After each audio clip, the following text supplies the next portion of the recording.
This is Milepost. I am Tomi Oladipo. Restitution.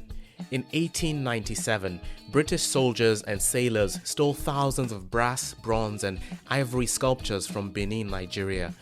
Fast forward to today, and these artifacts are in museums and personal collections in the West.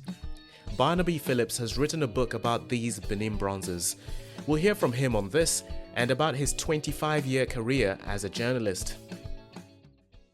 Barnaby Phillips, glad you could join me on the podcast.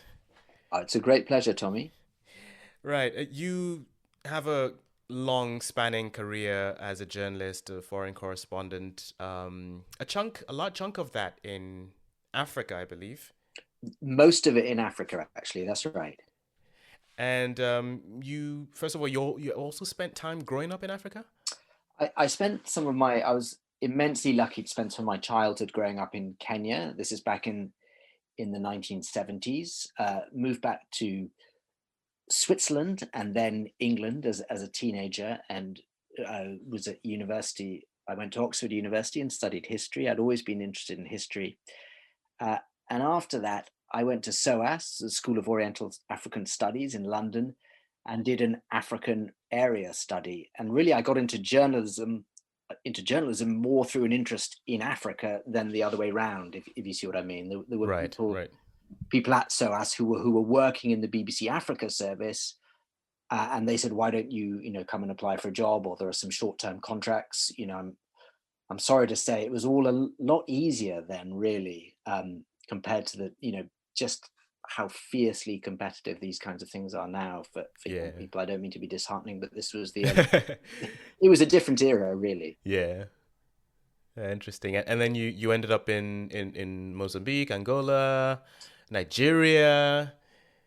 That's right. I worked in Bush House, the old BBC World Service, and that's Yeah. really where that's where I got my education. And I actually would say a lot of my ethics and morality of journalism, but also just how you look at the world, are grounded in Bush House and a world service mentality, for better or for worse. Mm. They were generous to me. I went off on two occasions. I took unpaid leave, once for a year and a half, and I went to Mozambique, which was the early 90s, a very exciting time in Southern Africa, the end of apartheid, the wars in Mozambique, and apparently in Angola, although tragically not, it turned out, winding down, big Mm. political changes. It was a very exciting time to be in Mozambique. I learned Portuguese. I fell in love with the country. And then a couple of years later, I went back to Angola, armed with my Portuguese, as it were. I found Angola utterly fascinating, a captivating country, but a tragic country and a very difficult place to work. Just so expensive. I mean, I was lucky. I rented a room from a kind Angolan family. They lent me their car. That was, I didn't have enough money to do it otherwise. A very closed, paranoid, secretive government, and a brutal rebel force under Jonas Savimbi, a really challenging place, Mm. and people who suffered a lot. And then I got, on the basis of that, I got sort of my bigger break of going to be the BBC Lagos correspondent for 3 years, from 1998 to 2001, which, for those Right. who know Nigeria, was a period that involved the end of military rule, Yeah. and the restoration of, whether you want to call it democracy or civilian rule, I'll leave to the judge. But yeah, Yeah. I think that exciting. was when I got to hear you on the BBC was when you were in Nigeria and Okay, uh well, unf- I mean, I don't know what you felt, Tommy, and obviously your relationship with Nigeria is at a much more profound level than mine. But I always felt, as a foreign correspondent there, um, it's the most extraordinary privilege in many ways, because you're dealing with this incredibly happening country, yeah. which is so diverse, so many different issues all at once, to do with art, politics, religion, oil, you name it, all going on at the same time. Yeah. And there's only a handful of you reporting it to the world, and you can't Yeah. quite believe some of the stories you're reporting, because they seem so incredible and no one else is reporting them. Um, Absolutely. which is just a huge experience. And after that, I went to Johannesburg, and I was the Southern Africa correspondent for 5 years, back in my old beat of Southern Africa. Hmm. Nigeria. Being a Nigerian and having worked there as well, I couldn't fully understand it myself. I'm sure there are many people who've lived their whole lives in Nigeria and still struggle to understand many of those complexities. There's just so much there. On that note, I would ask you if you had 1 hour in Nigeria right now, what would you do? Where would you spend it? What would you do? Well, one of the things about, Nigeria was always very kind to me, Tommy. It's a difficult country. It's a dangerous country for foreign journalists, and more relevantly, it's a dangerous country for many Nigerians, and it's a place where uh, the vast majority of the population are really struggling economically, but socially, it was a very warm and welcoming country, I find, for those who make the effort. And if I had an hour, I would just go and look up some good old friends in Lagos and be, drinking a star beer by the lagoon and reminiscing about old times and laughing and having fun, because Nigerians are great at that as well. Nice. Yeah. I mean, it's interesting that the vast contrast between trouble and just the amount of fun you can have in Nigeria. Just having a good laugh is one of those things. It's I don't want to sound like, these things get a bit sort of journalistically cliched, but a sense of humor and just counting to 10 will take you a long way in Nigeria. And So even, true. even when you just feel this government official is not going to help you, the Yeah. right approach, a bit of humility and a bit of humor, suddenly something wonderful does happen in Nigeria, often when you've just absolutely given up that it will happen. And I found that again and again, and that is part of its, I guess, its charm, if that's not too trite a word. I mean, the other thing, I was mainly doing radio, and in some ways I still love radio more than TV. Nigerians love to talk. They've got opinions. They're so expressive and uh, loud and animated and Hmm. creative with their use of language, that Yeah. it is a real pleasure to put those voices out on air, if you see what I mean. Yeah, absolutely. Um, Unfortunately, our paths didn't cross because by the time I joined the BBC, I think you had left or were just leaving. So I think I joined in 2007. So So I I think left the BBC in 2006 after ah 15 years. Yeah. right. So and then on to Al Jazeera where you were. I remember seeing you in Greece. I think. Yeah, that's right. I was based in Greece, which was totally out of the blue. I arrived there knowing very little about that part of the world. Um, it was a big decision to leave the BBC. It wasn't an easy decision, but Al Jazeera was starting up, and it seemed a very exciting venture. A lot of very respected people who I knew, both correspondents, but also on the production side, were joining. Um, and they said more or less I had sort of had a choice of places to go in the world, which was an incredible privilege. That's nice. Um, and Greece, at first, we kind of thought, oh, well, it's this quiet, pretty country, and we'll spend an awful lot of our time on the road. And that was true for the first 3 years. So I spent a lot of time in the Balkans and in the Middle East and learning about new places, which is obviously very exciting. And then in the final period there, the Greek debt crisis blew up on Mm, our mm, doorstep, and suddenly, this small country of 8 million or whatever it is, became a very, very important place to the world's financial system. And it was, on the one hand, very sad to see a country that you knew and loved going through this desperate economic situation. On the other hand, it was also quite a privilege, because I'd been living there for several years by that time, and I felt that I could make a reasonable fist at trying to explain Greece's problems and Greece's pain to the rest of the world. right, right. Interesting. So you spent some time in Al Jazeera, and then fast forward, you sort of decided to put journalism behind you. How's that transition been? It was a number of things, Tommy. So I then came back to London and worked for Al Jazeera in London for several years. I'm no, you know, I'm 52, and I guess I think many journalists, they probably, if they're honest with themselves, they'll feel, okay, there comes a point where you've got to carry on doing new things, or else you might slightly be going through the motions. Hmm. It's harder and harder the higher up you get. It gets very difficult to move up even higher, if you follow me.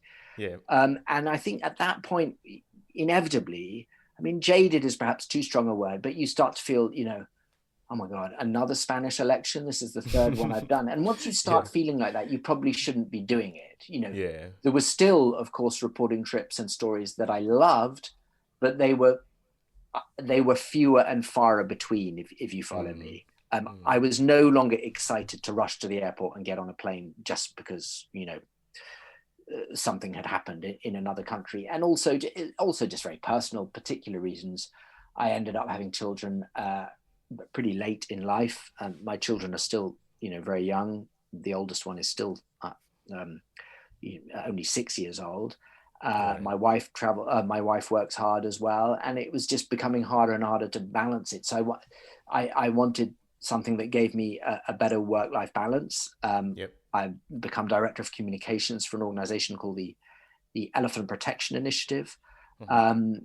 which works across Africa, and it's been great. And pre-COVID, it gave me the degree of travel and adventure that I could fit around my life. I could go to fascinating places in Africa, say 2 or 3 times a year, selfishly, but I knew a month in advance when that would be, Right. and Right. ask if I could come back on such and such a date. And you can't Yeah. do that when you're a news reporter. Yeah. And being able to plan life Always became having your bag packed. exactly, yeah. Yeah.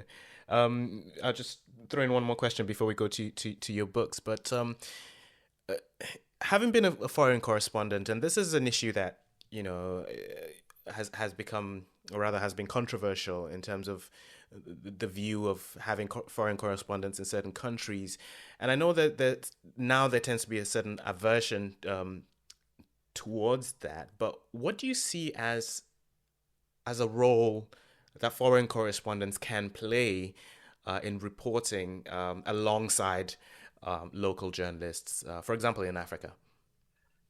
Well, in Africa, the BBC is peculiar because let's say, for example, you are, Tommy, you know this better than I, but if you are the BBC Lagos correspondent, you're actually performing a number of jobs at the same time, which is very challenging. You're trying to explain Nigeria to British people Mm-hmm. specifically, who pay the license fee, or that keeps a lot of the BBC afloat. Uh, you're trying to explain Nigeria to, say, someone in Argentina or Japan who may not necessarily be particularly interested or inclined to be interested. But you're also trying to explain it to people sitting in Nigeria who, for whatever reason, tune into the BBC, but maybe they don't like other local media or whatever, or they compare you with local media. And obviously they Mm-hmm. know their country better than you do. So you have to bear all those audiences in mind.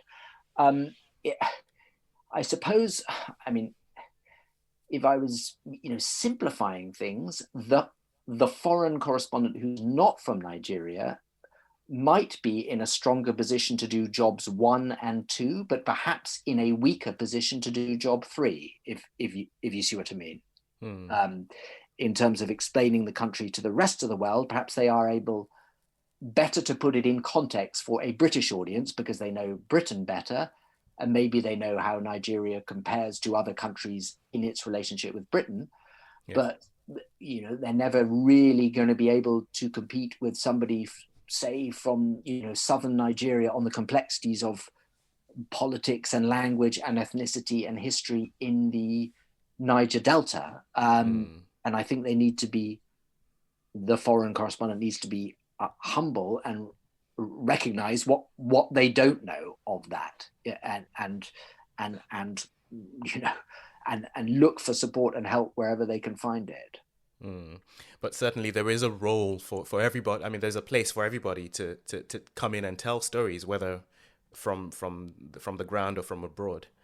I believe so, exactly. I mean, in my fantasy, this BBC bureau in Nigeria is let's leave money to one side.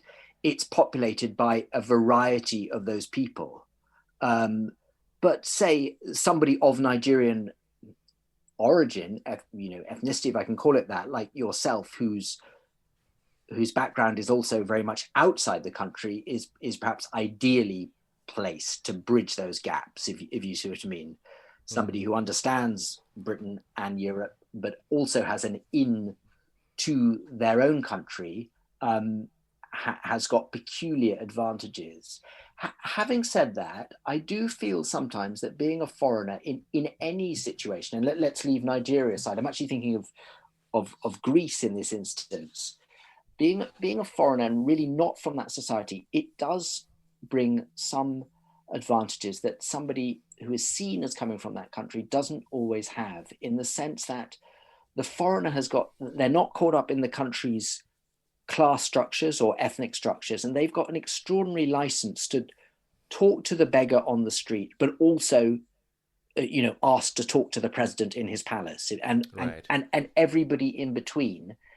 And it's within their right, he or she can do that. And that, I keep on saying it's a privilege, but that is why being a foreign correspondent, it just has to be one of the best jobs in the world. And indeed, I've moved on, but you mourn it. You always miss it. Of course you will. Absolutely. Yeah. One of the reasons I asked that is because of your book, Another Man's War, which, when I think about it, I wonder whether a Nigerian or some sort of a local journalist would have told the story. First of all, told the story. Secondly, told it in the way you did, because you didn't just tell the story of a man who fought on behalf of the empire, the British Empire in the World War, and you told it both from the Nigerian side and from the side in Southeast Asia. So I just thought that kind of being in that position you were in sort of enabled you to tell it. I don't know if you see it that way. Yeah, I think that's true. I've had the, I've been very lucky in life, Tommy. I'm very cognizant of that, and I've had the chance to travel and see a lot of cultures and learn a lot about history. So I guess that's nothing to do with being, British or Nigerian per se, but having had that, I guess, international perspective, I believe I hope helped me to tell the story of this Nigerian soldier, Isaac Fadoyebo, and place it in a broader context than, for example, someone who had never left Ondo State in southern Nigeria, where he came from, would have been able to. Having said that, this hypothetical person who has never left Ondo State, well, obviously he speaks Yoruba, which I don't, which is Isaac Fadoyebo's first language, who would understand a whole myriad of things about Isaac's life, which I don't understand. And frankly, they would have written a different book. I'm not going to call it a better or a worse book, but they would have called it a different book. And I think maybe that's why I feel comfortable in both my books, and the one now about Britain and the Benin Bronzes, in that I can talk about the interaction of these two countries and explain, I hope, something about each to the other, whereas I wouldn't have been qualified to speak, purely from, in this case, from the Yoruba point of view, or the point of view purely of the Nigerian going away. In the case of the Benin Bronzes, I'm not an Edo anthropologist. I haven't spent my life in Benin City. I don't know enough about Benin language and culture and religion to tell their story. What I can tell is the story of how they interacted with the British Empire and British society, and what British society made of them and what it did to them, if you see what I mean. Just going back to the story of Isaac Fadoyebo, how did you come across the story? Honestly, it was serendipity, Tommy. I mean, it was the most extraordinary thing. I'd felt that there was a story about the so-called Burma boys, the soldiers from West Africa who the British took to fight the Japanese in the 1940s. But I didn't want to tell a military history. I'm not terribly interested in military history per se. When you start reading about, 4mm shells and blah blah blah, my eyes start glazing over, and I barely knew the difference really between a battalion and a brigade and all the rest of it. And a lot of those military histories, they kind of assume all that, and it's just, I'm more interested in the humanity and if you like, the politics of it as well. Why did these people fight for the British Empire? What did they think they were doing? Were they forced to? Those kinds of questions interested me a lot. And I spent I was annoyed because I'd left Nigeria. I no longer lived there. And I felt I'd missed the chance. That generation had passed away. And eventually I did take a week off. And I went to the Imperial War Museum library here in London and looked up everything. And 99% of it was these British military officers' accounts. But there was Isaac Fadoyebo's own account, written in beautifully 60 pages, which is there in the library, which had been published in a very low-key academic way back in the 1980s, actually by the University of Wisconsin. And when I discovered it, I thought, this is amazing. This is a beautiful story told in English, so I could access it, and a very complex and dramatic story. And I thought, it's just too good to be true to hope that this man is alive. But through friends in Lagos, he was very much alive in Surulere, delighted to talk to me. I then found a whole generation of British officers here in the UK who were, in one case, a guy who was 102, others were in their 80s, 90s. They were all delighted to talk. And I then went to Burma, Myanmar, and found the family that had saved Isaac in the Second World War, and they were delighted to talk. And the incredible thing was, if I'd done it 2 years later, well, Isaac died. Isaac died. All those officers who I spoke to, every single one, I believe, is dead now. No. And so it was just in the nick of time, and it almost felt like I don't want to sound too kind of pompous, but it was like a compulsion, a debt that had to be repaid to that generation while they were still here, because everything had fallen into my lap, and I felt I had to repay that good fortune, if that makes sense. Yeah. There was a fascinating story. I thoroughly enjoyed both the book and the documentary. I always highly recommend that. And just one last point on that. But, when you look at the story of these soldiers from across the empire who fought, one does get a sense that this is not highlighted in today's war discourse about the role the other soldiers in the empire played. And I guess that's probably why you also thought you needed to write this. I did, yes, but I think I also wanted to make it understood that absolutely those wider post-colonial debates about, in this case, the British Empire, they need to come up. We need to stop thinking about in this case the Second World War as this heroic British enterprise that fought the Nazis in Europe, although they did fight the Nazis in Europe, and thank God, but there was something else a lot bigger going on, and that needs to be said. At the same time, I wouldn't want people to think of these African soldiers as victims. I think there is a universality to a soldier's experience, which is, the vast majority of them, people like Isaac, why did they go? They weren't press ganged, they weren't forced, although it's true a small minority were, but most were not. They went because it was the best opportunity available to them at that point in time to advance their lives, if you see what I mean. Yep. The options were, he was stuck in a small village, his family couldn't afford to send him to secondary school, and he thought, I can go and do this. I'll earn $1 a day. Maybe I'll learn how to drive a van. Maybe I'll learn some medical skills. Maybe I'll learn how to operate a wireless.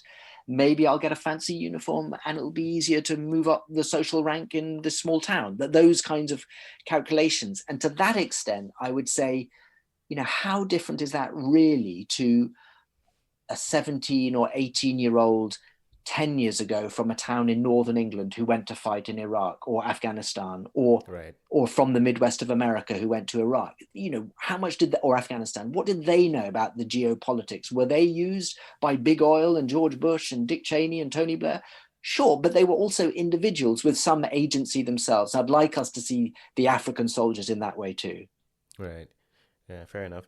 And so now, just moving on to your current book, which is also another topic that's being discussed quite a bit at the moment, and that has to do with uh, your writing on the Benin Bronzes, which are taken by Britain. Could you give us a synopsis of the book? Yeah, absolutely. Thank you. I think what I've written is a political history of the Benin Bronzes. Just to make it clear, the Benin Bronzes come from the ancient kingdom or empire, some people call it, of Benin, which confusingly is not in what is today the Benin Republic. The ancient empire of Benin is located in what is today southern Nigeria, around a city called Benin City, which was a powerful empire and a place of great artistic expression, particularly around the 15th, 16th century, right up to the late 19th century, by which time British imperialism was advancing territorially into what is today Nigeria, and the two came into violent contact, or that's maybe I'm being euphemistic. The British invaded in 1897 and looted the kingdom of Benin, and they pillaged thousands of works, which today we call the Benin Bronzes. Again, confusingly, most of them are not bronze. True.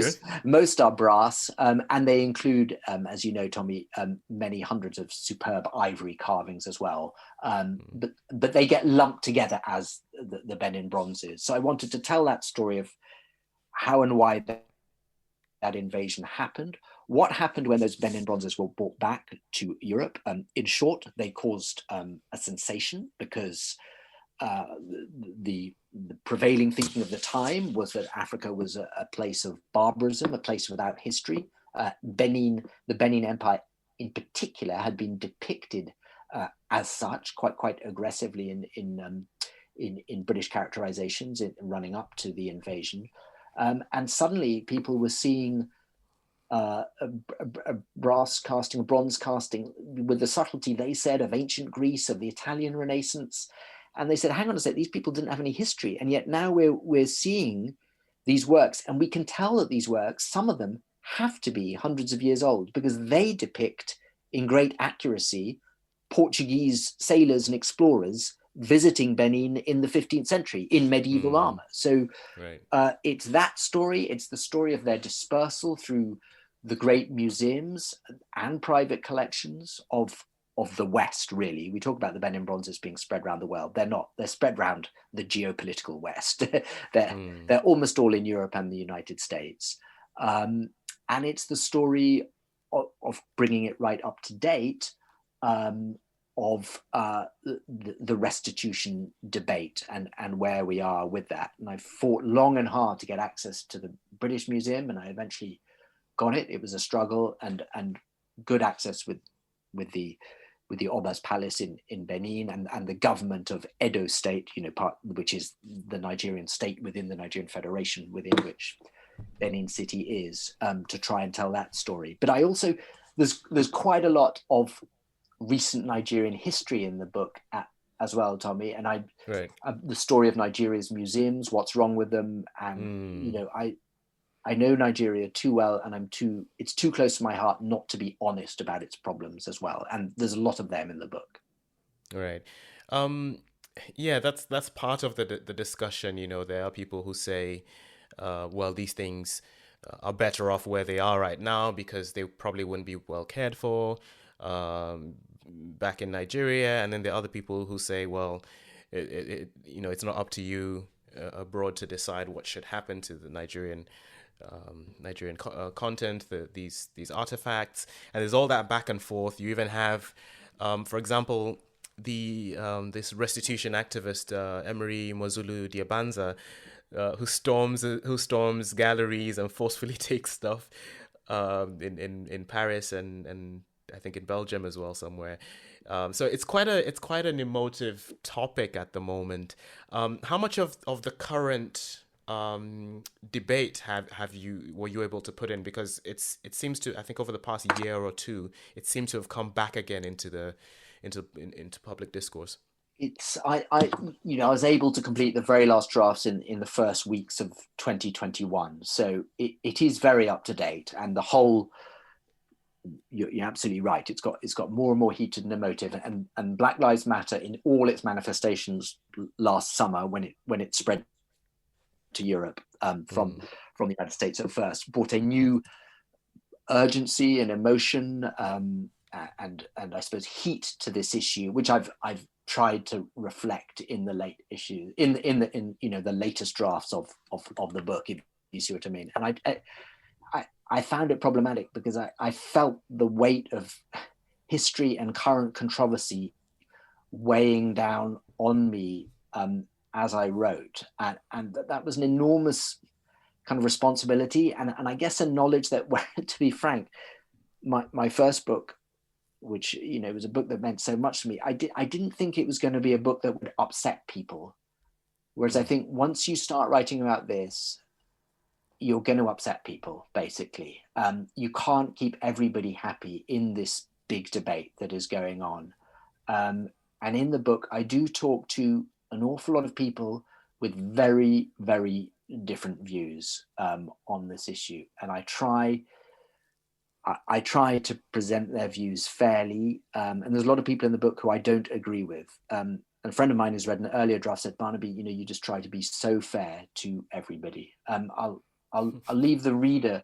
I'll leave the reader to judge, but I'll guess, Tommy, I'll say that if you're looking for a polemical manifesto, you won't get one here. Interesting. Looking at this story, what is it about these two books you've written, these two stories in particular, that made you want to document them in this form? Why these two in particular? I suppose there is a little bit of my autobiography in them, in the sense that I am British. I sound British. My culture, my assumptions, my background are profoundly British, but Africa has been an enormous part of my life. I'm fascinated by history, and I'm fascinated by what my country, Britain, has done to Africa, for better or for worse. And I feel well placed to tell that story, and I enjoy telling that story. And I think that is something that these two Anglo-Nigerian tales have in common. Because essentially you have, two books looking back, as you say, looking back in history, looking back the power of the empire and colonial reach, a story of control. But then in both cases, we also see, at least for the latter one in particular, legacies being skewed in a sense. Well, that's true. And I think what I try to say, I hope will be a message of my book at the end, is I think, in relation to the Benin Bronzes and what happens to them, and by extension, art or cultural works looted in the imperial period, I think more and more this has to be a debate about the future, not about the past. We can pick bones about what the British did in 1897 and how many people they massacred, or how many British officials were killed, which preempted the massacre of, and all the rest of it. And there's lots of really interesting details and controversies around that. But I think we all kind of agree that it was a terrible thing that happened. And it, God help us, it's difficult to conceive of something that awful happening today. So what is the way forward? I think that's what matters to me in this particular case of colonial looted art. What do the Nigerians want, or in fact, is it the Nigerians' responsibility? What does the Oba's palace want, or the government in the state of Edo? What are they asking for exactly? And are they in a position to do it? Let's have a practical conversation, and let's move a little bit away from politics and polemics. And I think that way there is an answer in this particular case that we can find. And let's not forget that the current Oba of Benin, like his father, and this doesn't get often said enough, is he's not saying bring everything back. He's saying these things have been wonderful ambassadors for our countries, and we do want some of them to remain in museums like the British Museum, where 6 million people see them for free every year, or in the Met or in Berlin and all the rest of it. But we do want many of them back. And so that's a slightly more nuanced message. And I think there's something we have to say about Nigeria as well, which is it's an awkward truth that doesn't come out enough. Nigeria has, its museums have, Tomi, the 4th best collection of Benin bronzes in the world. Now, you and I may feel 4th is not good enough. They should have the 1st best. But it is, they have an amazing collection of Benin bronzes, and they haven't done a good job at displaying them. They haven't done a good job in several high-profile cases of preventing their theft. So what will be different? How do we ensure that doesn't happen again? Interesting. In terms of access, what was that like? I mean, you said you did quite a bit in getting to these museums, but in Nigeria as well. I mean, how much did you have to do on the ground there? Well, I mean, I guess like anyone who's ever written a book or made a film or done journalism, I wish I could have done more. Time in Benin City was limited. I was able to combine it with my elephant job, which is one of the great things about my current job. I was in a trip in Nigeria related to elephant conservation, and I stayed on in Benin City. I guess it was the advantage of having lived in Nigeria that I knew some of the right people. There was a key character, a wonderful guy called Inoti Ogbegbo, who's an Edo artist who opened a lot of doors for me, because he's right at the crux of the current debates going on between, I'd call them negotiations, in fact, going on between European museums and the Nigerian side, if I can characterize it as that.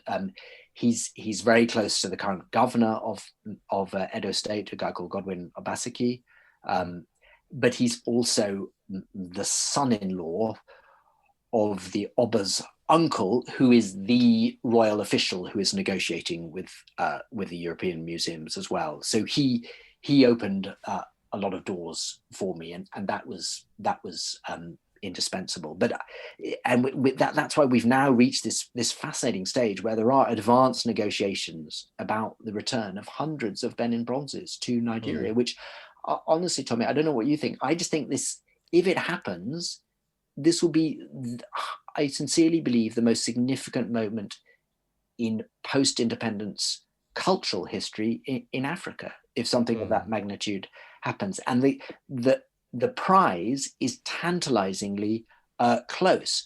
But I think what I'm trying to say is that prize, and this is a reflection of how the world has changed, that prize is within Nigeria's grasp, but Nigeria has to seize it now. For varying reasons, the European museums want to play ball. We can argue about whether they're prepared to loan or give back and all the rest of it, but they want to play ball. And so the opportunity is there. If the Edo State government, if the Oba's Palace, if the federal government, play it right, something incredibly exciting could happen in the next, 2 or 3 years. Oh, interesting, because the general sense you get if you're just looking, glancing at it from afar, is that these people are holding on and not willing to send it back. But you're saying they're actually sort of open to these negotiations.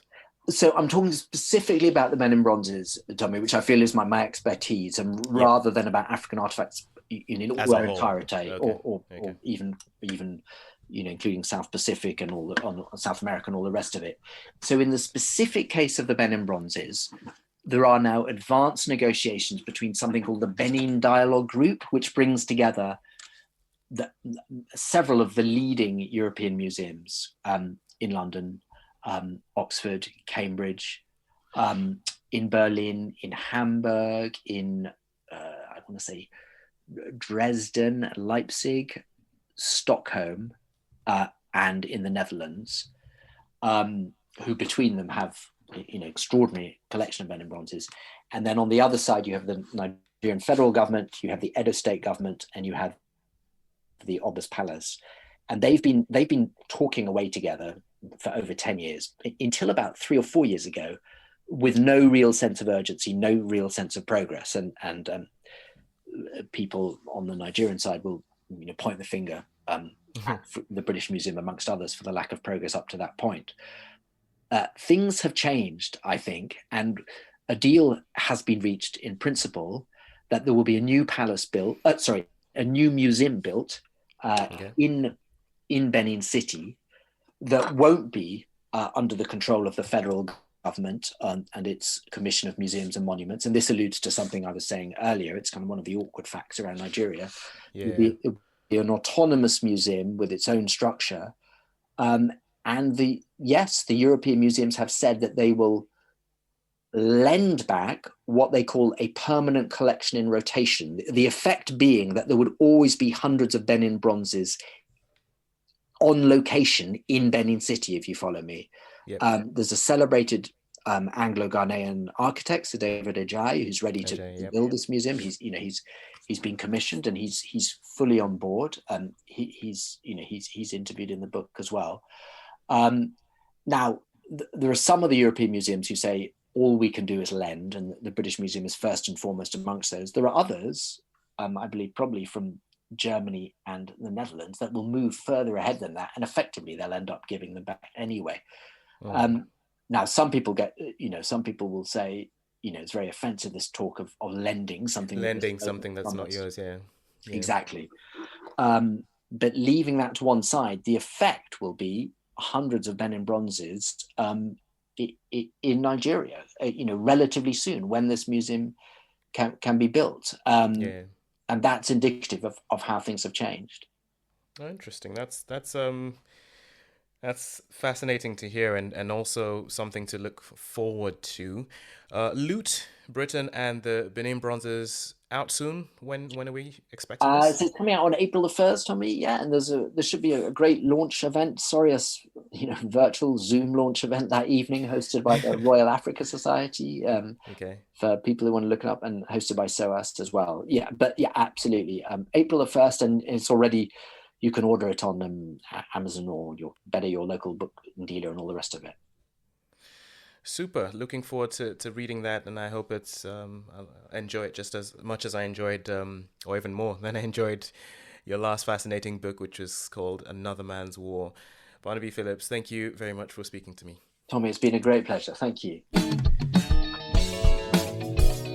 And that's been the conversation here on Milepost. If you don't already subscribe, then please do so. And if you're an Apple podcast, some kind ratings would be welcome. I'm Tomi Oladipo, and until the next time, cheers!